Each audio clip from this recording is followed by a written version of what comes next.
Assalamualaikum warahmatullahi wabarakatuh. Halo anak-anak, apa kabar? Semoga semuanya dalam keadaan sehat ya. Nah, di pembelajaran kali ini Bunda akan lanjutkan materi yang kemarin telah Bunda sampaikan.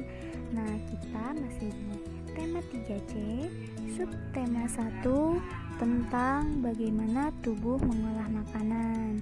Tapi kali ini kita akan membahas tentang IPS, PKN, dan juga SBDP.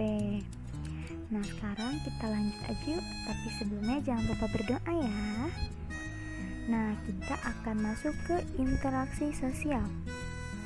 Apa itu interaksi sosial? Nah, interaksi sosial atau interaksi antar manusia merupakan hubungan-hubungan sosial yang menyangkut hubungan antar individu atau seseorang dengan kelompok dan kelompok dengan kelompok. Nah, interaksi sosial ini dapat terjadi jika kedua orang berhubungan atau berkomunikasi. Nah, dengan perkembangan teknologi yang begitu pesat, manusia dapat berkomunikasi tanpa harus bertemu, misalnya melalui telepon, email, surat, WA, dan lain sebagainya. Nah, sekarang masuk ke interaksi manusia dan juga lingkungan. Nah, interaksi manusia dan lingkungan merupakan proses saling memengaruhi antara satu sama lainnya. Nah, lingkungan alam merupakan lingkungan yang terbentuk secara alamiah tanpa campur tangan manusia. Dan lingkungan alam ini terdiri dari lingkungan biotik dan juga lingkungan abiotik. Ada yang tahu apa perbedaan antara lingkungan biotik dan lingkungan abiotik? Nah, lingkungan biotik merupakan segala benda yang hidup di lingkungan. Sedangkan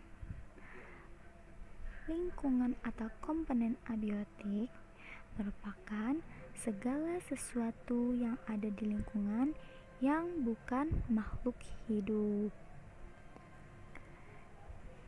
Nah, dalam lingkungan alam terjadi interaksi antara lingkungan abiotik dan biotik, bahkan antar komponen lingkungan biotik dan antar komponen lingkungan abiotik juga sering terjadi keterkaitan.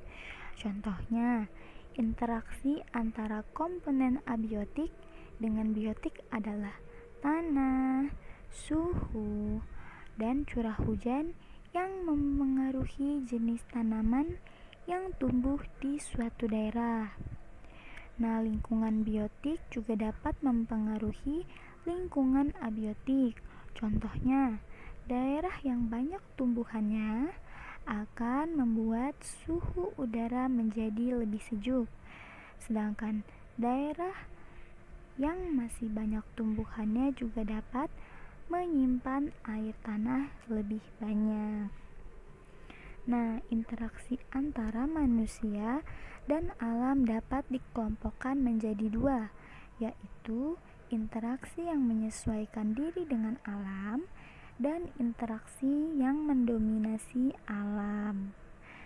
Nah, interaksi manusia yang menyesuaikan diri dengan alam, contohnya manusia menyesuaikan waktu tanam dengan musim penghujan, waktu untuk berlayar menyesuaikan dengan keadaan cuaca, dan menghindari tinggal di daerah rawan bencana alam dan juga lainnya.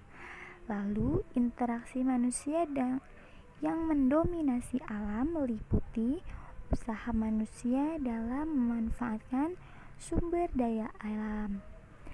Nah, dengan menggunakan ilmu pengetahuan dan teknologi yang dimiliki, Misalnya, melakukan hujan buatan untuk lahan yang kekeringan karena musim kemarau yang panjang.